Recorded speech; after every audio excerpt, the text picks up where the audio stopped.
हार्दिक स्वागत करता हूं। हम हैं एग्जाम्पल कलम से क्रांति। आज की अखबारों में कुछ न्यूज है और तो इन न्यूज़ों के हिसाब से क्या है कि ये कोई भर्ती बोर्ड की तरफ से कोई ऑफिशियल नहीं है। ये सब अपना अपना सिस्टम है, अपने अपने हिसाब से अपने अखबारों में छोटी मोटी कटिंग में कहीं पर डाल के भेज देते हैं। इसमें क्या है कि सिपाही भर्ती की दोबारा परीक्षा ऑनलाइन कराने पर मंथन, और साथ में भी कहा गया है कि दोबारा परीक्षा कराने में हल्कान भर्ती बोर्ड अब कई विकल्पों पर कर रहा है विचार। अब इसके बारे में थोड़ा सा खबर पढ़ लेते हैं, आपको काफी चीजों का आइडिया लगेगा, थोड़ा सा आपको ध्यान रहेगा। करेगा सिपाही भर्ती परीक्षा में गड़बड़ी के बाद अब दोबारा लिखित परीक्षा की तैयारी कराने में जुटा। यूपी पीआरबी ऑनलाइन परीक्षा के विकल्प पर भी विचार कर रहा है। सूत्रों के मुताबिक उच्च अधिकारी दोबारा होने वाली लिखित परीक्षा को फुल प्रूफ बनाने के लिए सारी संभावना को टटोल रहे हैं। ये सब कुछ सेम टू सेम वही एक अखबार है, उसने ये ऑनलाइन या ऑफलाइन ऐसे करके ऐसे में यदि परीक्षा कराने की जिम्मेदारी किसी अन्य सरकारी संस्थान को दे दी जाए तो हैरानी की बात नहीं होगी। इसने मारा है तुक्का, मतलब इसके पास कोई नहीं कि किसी भर्ती बोर्ड के किसी अधिकारी ने कुछ कहा है। इनको लिखने से पहले सोचना चाहिए कि हजारों लाखों बच्चों पर उसका फर्क क्या होगा, मतलब ऐसे ही कि कोई भी देखेगा ठीक है। दरअसल सिपाही भर्ती परीक्षा में गड़बड़ी के बाद बिना सेंधमारी के दोबारा परीक्षा कराना बोर्ड के लिए मुसीबत का सबब बन चुका है। अधिकारी इस बात को लेकर हल्काने की दोबारा परीक्षा आयोजित करने के दौरान paper leak gang, solver gang, नकल माफिया से कैसे बचा जाए। वही परीक्षा कराने वाली कार्यदायी एजेंसी का चयन भी दोबारा होना है। यह मैं पहले बता के चल रहा था कि अब इस एजेंसी से पेपर नहीं कराया जाएगा, एजेंसी तो दूसरी होगी, यह तय है, जिसके लिए निजी एजेंसी को मौका देने की हिम्मत अधिकारी जुटा नहीं पा रहे हैं। कई अधिकारियों का मत है कि भर्ती बोर्ड को दिल्ली पुलिस आदि की तरह परीक्षा कराने वाली किसी ऐसी सरकारी संस्था की सेवाएं लेनी चाहिए जिनके पास पेपर लीक आदि पर अंकुश लगाने का पुख्ता है। कई ऐसी भारत में संस्थाएं, ऐसा मत सोचना कि भारत में सारे पेपर लीक होते हैं या कोई पेपर ढंग से नहीं होता। यूपीएससी का बताओ कब लीक हुआ, एसएससी का 2018 के बाद बताओ कौन से में सेंधमारी की बात आई। Railway, NTPC, group D, ALP, technician, इनके कितने करोड़ों करोड़ों फॉर्म भरे गए, सबका एग्जाम हुआ, कहीं कोई पेपर लीक। सीबीटी, एनटीपीसी के तो दो सीबीटी हुए। तो ऐसा नहीं है 2016 की जो भर्ती एसआई की एक बार लीक हुई, फिर 2017 में जो पेपर हुआ वो लीक नहीं हुआ, कहीं भी कोई चोरी की खबर नहीं आई। तो इसका मतलब ये नहीं कि भारत में पेपर सारे लीक होते हैं, ईमानदारी से भी परीक्षाएं होती हैं।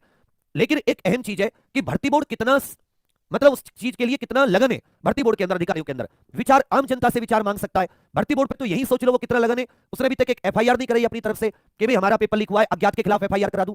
कहीं भर्ती बोर्ड की एफआईआर मिली तुम्हें? सबसे पहले तो काम था कि भाई भर्ती बोर्ड अज्ञात के खिलाफ एफआईआर कराता, परीक्षा एजेंसी के खिलाफ एफआईआर कराता कि भाई प्रिंटिंग प्रेस से तुम्हारे लीक हुआ है, पर कहीं नहीं मिला। आगे है, पहले शारीरिक परीक्षा कराने पर भी चल रहा है विचार। इसको लेकर आप लोग थोड़े से परेशान है, मैं भी बता दे रहा हूं। कुछ अधिकारी ऑनलाइन परीक्षा कराने के पक्ष में, इसके लिए बड़ी संख्या में कंप्यूटर सेंटरों की आवश्यकता होगी। तो भाई रेलवे, एनटीपीसी में तो करोड़ों फॉर्म थे, ऐसे तो 8-8, 9-9 लाख फॉर्म शिक्षा, इसमें यूपीएसआई में भी थे, इनका पेपर नहीं हुआ क्या? क्या मजाक चल रहा है, मेरी समझ में नहीं आ रही। नहीं नहीं, नियमावली कैसे बदलोगे? पहले नियमावली बदलो, फिर 6 महीने 5 साल फिर लोगे क्या भर्ती लाने में? तो अगर तुम लोग ये सोच रहे हो पहला फिजिकल अच्छा है तो अभी बताऊंगा, रुक जाओ, रुको रुको, वेट करो, है मैं सारी चीजों का जवाब है। वही 2 वर्ष पूर्व आयोजित दरोगा भर्ती की ऑनलाइन परीक्षा में तमाम गड़बड़ियां सामने आ चुकी हैं। जब परीक्षा केंद्र बनाए थे उनके संचालकों के खिलाफ मुकदमे भी दर्ज हुए थे। भर्ती बोर्ड खुद मान रहा है, देख लो, कि यूपीएसआई 2021 में गड़बड़ी हुई थी। ऐसे में इस विकल्प पर भी विचार हो रहा है कि अभ्यर्थियों की पहले शारीरिक दक्षता परीक्षा करा ली जाए, जिसमें लिखित परीक्षा। अब सुनो कि पहले शारीरिक परीक्षा कराने से लाभ, मेरी बात सुनो, 48 लाख बच्चे हैं, कम से कम 25 से 30 लाख, क्योंकि समय मिल जाएगा। फिजिकल इतना टफ नहीं है कि दौड़ नहीं मार पाओगे तैयारी करके। 1-1.25 महीने की तैयारी में सब दौड़ मार सकते हैं। जब मेरे जैसा खत्म दौड़ मार सकता है तो तुम तो जवान हो। तो कम से कम 25 से 30 लाख बच्चे फिजिकल पास करेंगे। मान लेता हूं 25 लाख करते हैं, तो 25 लाख का भी तो पेपर कराओगे। ऐसा थोड़ी ना कि लिखित परीक्षा केवल 60,000 ही, जो फिजिकल होगा केवल 60,000 बच्चे ही पार करेंगे, या फिजिकल में भी तुम कह दोगे कि हम तो केवल 60,000 को लेंगे। भाई फिजिकल में तो जितना फिजिकल पार करके आएंगे, तो पहले तो तुम्हें 48 लाख के फिजिकल का इंतजाम करना होगा। कितनी बड़ी टेंशन है, 1 लाख बच्चों का फिजिकल कराने में, 2-2.5 लाख बच्चों का फिजिकल कराने में 1 महीना लगता है, कम से कम 1 महीना। तो 48 लाख का फिजिकल कराने में कितने साल लगेंगे, तुम सोच लो। पहली बात, पहले तुम नियमावली बदलो, फिर तुम फिजिकल कराओ। पहले नियमावली में समय, फिजिकल कराने के लिए कंपनी चुनो इतने लेवल पे, उसको दुनिया भर का पैसा दो उसमें समय, फिर तुम परीक्षा कराओ। तो ये जो ज्वाइनिंग होगी 2035 तक। बाकी तुम्हारी मर्जी है, जब 45 वर्ष के हो जाओ, कुछ तो समय तो तुम्हें आता नहीं है, दिमाग तो बुद्धि तो लगाते नहीं हो, क्या नुकसान क्या फायदा। अरे तब भी तो 15-20 लाख बच्चों का पेपर कराना होगा। तुम्हें क्या लगता है कि यूपी पुलिस में फिजिकल पास करने का दर क्या होती है? 50%। अगर समय ना मिले तो कम होती है, नहीं तो गारंटेड 50% से ज्यादा बच्चे। 48 का आधा कर लो, 24 लाख बैठता है। मैं कह रहा हूं 20 लाख का तो पेपर कराओगे। क्या गारंटी है कि 20 लाख का पेपर कराने में पेपर लीक नहीं होगा? पेपर तो तब भी लीक हो सकता है। मैं तो कह रहा हूं पेपर तो आरओ एआरओ वालों का तो केवल 5-7 लाख बच्चे थे, इनका भी लीक हो गया। भाई आरओ एआरओ वाले तो नहीं थे ना 20-25 लाख। तुम्हें ये लगता होगा ना ज्यादा संख्या तो पेपर लीक ज्यादा होता है। अरे टंपू, आरओ एआरओ तो 5-7 लाख बच्चे थे, इन बेचारों का भी तो लीक हुआ है। यूपीएसआई में 6-7 लाख बच्चे थे, उनका भी तो ऑनलाइन लीक हुआ है। यूपीएससी, एसएससी, रेलवे लाखों करोड़ों अभ्यर्थियों का एग्जाम कराते हैं, इनका कभी लीक नहीं होता। इनसे भी तो सलाह मशवरा कर सकता है बोर्ड। अगर बोर्ड के बस की नहीं है तो मुझे बुला ले। अरे आम जनता से राय भी तो मांग सकता है। तो अगर तुम ये तर्क दे रहे हो ना कि पहले फिजिकल से नकल नहीं होगी, ये तर्क बिल्कुल गलत है। नकल रोकने का इंतजाम करना होगा। बाढ़ रोकने के लिए बाढ़बंदी की जाती है ना, या नदी को ही रोक दिया जाता है, नदी को सुखा दिया जाता है। सुनो, बाढ़ आई तो बाढ़ रोकने के लिए क्या करना चाहिए? आपको बाढ़बंदी करनी चाहिए, या नदी को सुखा देना चाहिए। तो जो तुम पहले फिजिकल वाले हो ना, तुम्हें क्या लगता है अरे पहले फिजिकल होगा मास्टरों की दुकान बंद हो जाएगी, कोचिंग भाई 499 मास्टर की दुकान चल के भी क्या फायदा उसका, सच्ची वो बंदी हो जाए। अपने लिए तो सोच, मेरे लिए क्या सोचेगा, मेरे लिए तो फिर भी 20-25 लाख बच्चे होंगे, वो पढ़ने वाला तब भी कोर्स लेगा, तो मुझे कोई नुकसान नहीं है। लेकिन लंबा और बहुत ही बेकार प्रोसेस है, फालतू में उस बच्चे का भी फिजिकल ले रहे हो जिस पर रिटर्न नहीं निकलना।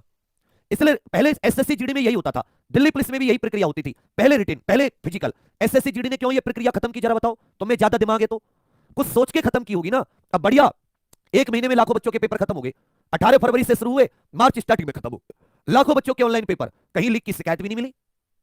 तो इसमें क्या है कि आप नकल रोकने के लिए मुझसे सुझाव मांग लो, 100 सुझाव है मेरे पास। नकल की तो बात कर रहे हो, एक अक्षर अगर लीक हो जाए फांसी पे चढ़ा देना, एक अक्षर जिसे कहते हैं। तो काम करने के तरीके होते हैं, तो नदी को नहीं सुखाया जाता, बाड़बंदी की जाती है, तो हर तरीका है। अब फॉर्म भरवाने में अच्छे से फॉर्म भरवाओ, बंदे की बायोमेट्रिक वहीं पे कैप्चर करवा लो।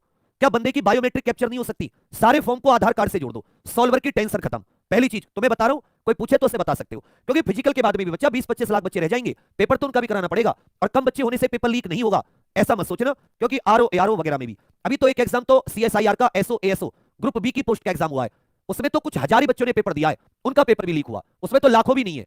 तो तुम ये मत सोचना कि कम लोग होते तो लीक नहीं होता, ये चीज तुम्हारे दिमाग में आई क्योंकि तुम्हें ना अलग अलग जगह से जानकारी मिलती है। तुम्हें ना होता ना भगवान ने 2 कान 1 मुंह दिया कि बोलो कम सुनो ज्यादा, तुमने सुनने की ज्यादा सुनो, सबकी सुनो, ये बना रहा वीडियो, ये बना रहा वीडियो, फिर तुम डिस्टर्ब हो जाते हो। पढ़ाई करो, री एग्जाम होगा, ऑनलाइन ऑफलाइन, पहले री एग्जाम पहले रिटन होगा, समझ लेना। तैयारी तुम्हारी कंप्लीट है और डीप पढ़ के स्ट्रॉन्ग तैयारी करनी है रैंक के लिए, ये मैं एग्जाम्पल के स्टूडेंट से कह रहा हूं। जो नए जुड़ रहे हैं वो अब तैयारी करो, उन्हें भी उसी लेवल पे ले आएंगे। इसलिए पहली बात परेशान मत हो, दूसरी बात री एग्जाम पे दब के तैयारी करते रहो, थोड़ा बहुत अपना फिजिकल अपना घूम फिरना, हल्का फुल्का स्टेमिना कलेक्ट करो। ये दौड़ जो होती है ना 5 किलोमीटर की, स्टेमिना की, समय की तो कोई दिक्कत ही नहीं है। मेरे जैसे ने दौड़ मार ली थी यार, मेरे जैसे ने भरी गर्मी में, अब मुझमें घंटे का दम नहीं है। 1-1.25 महीने की तैयारी, गांव देहात में रहते हो दूध दही मारो। दूसरी बात, कम लोग होते हैं उनसे पेपर लीक नहीं होता है, बिल्कुल ही फर्जी बात है, इससे मत सोचना। जो लोग राय दे रहे हैं उन पर ज्यादा दिमाग मत लगाना। दूसरी बात, ऐसे सुझाव हैं कि जिनसे पेपर लीक को रोका जा सकता है, मैं बता रहा हूं कौन कौन से। ऑनलाइन हो जाए, लेकिन ऑनलाइन में भी ऑफलाइन में भी दोनों तरह के सुझाव है। पहले फॉर्म भरने पे सॉल्वर गैंग को खत्म करना, सारे फॉर्म आधार कार्ड से करो, फॉर्म भरने का 1-1.25 महीना दे दो, आधार कार्ड से कर दो, लाइव फोटो कैप्चर करो बच्चे का, लाइव फोटो, और उसके जो बायोमेट्रिक है, बायोमेट्रिक में उसका साथ ही थंब इंप्रेशन भी लो, उसका थंब इंप्रेशन भी लो, और आइरिस स्कैन। वैसे भी यदि आपने आधार कार्ड से जोड़ दिया तो ये दोनों चीजें तो अपनी हो जाएंगी। इससे क्या होगा कि जिसने फॉर्म भरा है वही पेपर दिया जाएगा, सॉल्वर वाली जो समस्या है ये खत्म हो जाएगी। पहली समस्या खत्म हुई। अब दूसरी समस्या, पेपर सेट। जो पेपर सेट करते हैं सीनियर लोग जो होते हैं, ईमानदारी, बड़ी बड़ी संस्थाओं के प्रोफेसर इत्यादि, जैसे यूपीएससी इत्यादि सेट कराते हैं, पेपर सेट भर्ती बोर्ड कराए, ठीक है, पेपर सेट कौन कराए, भर्ती बोर्ड कराए, या एक पूरी कमेटी बना दिया कंपनी से ही। तो पेपर सेट, जितने दिन पेपर सेट हो रहा है, जैसे बजट में सब लोगों को एक जगह रख दिया जाता है, और जब तक बजट नहीं आता वहां से निकल नहीं सकते। फोन वगैरह ऐसे ही जैसे बिग बॉस में कुछ दिन के लिए रहते हैं, अच्छी तनख्वाह दोगे, उन सारी चीजों का तो जाहिर सी बात है कोई ऐसे मना नहीं करेगा। बजट भी तो बनता है, बजट जब तक बजट वो नहीं आता वो लोग बाहर नहीं आते, आपने सुना होगा भी, सर्च कर लो। तो वहां पेपर सेट, फिर जो कोड वगैरह होते हैं वो पूरी करके सेंटर ये लोग संभाल ही लेते हैं। और इसके लिए यूपीएससी से सलाह लो कि भाई सर आप लोग हमें बताओ कैसे, इतने सारे आईएएस पीसीएस होंगे इसमें भर्ती बोर्ड में, क्या यूपीएससी में उनका कोई जानकार नहीं होगा सचिव वगैरह का, पूछ लें कि कैसे क्या प्रक्रिया अपनानी चाहिए। तो भर्ती ऑफलाइन पेपर लीक होने से रुक जाएगा। ऑफलाइन के 2 फायदे होंगे, 2-3 दिन में परीक्षा हो जाती है और ज्यादा नॉर्मलाइजेशन का झंझट नहीं होता। ऑनलाइन में क्या, जितनी शिफ्ट उतनी नॉर्मलाइजेशन पता नहीं चल पाता। दूसरी बात, ऑनलाइन हो तो सारे कंप्यूटर सेंटर अच्छे दो, उनको सैनिटाइज कर लो, हर पे एक साइबर एक्सपर्ट बैठा दो, उसकी जिम्मेदारी दे दो कि अगर यहां से कुछ भी गड़बड़ी हुई तो जब फांसी पर लटकाएंगे। तो वो कोई भी ऐसी दिक्कत नहीं होगी, कोई भी, जब सॉल्वर नहीं बैठेंगे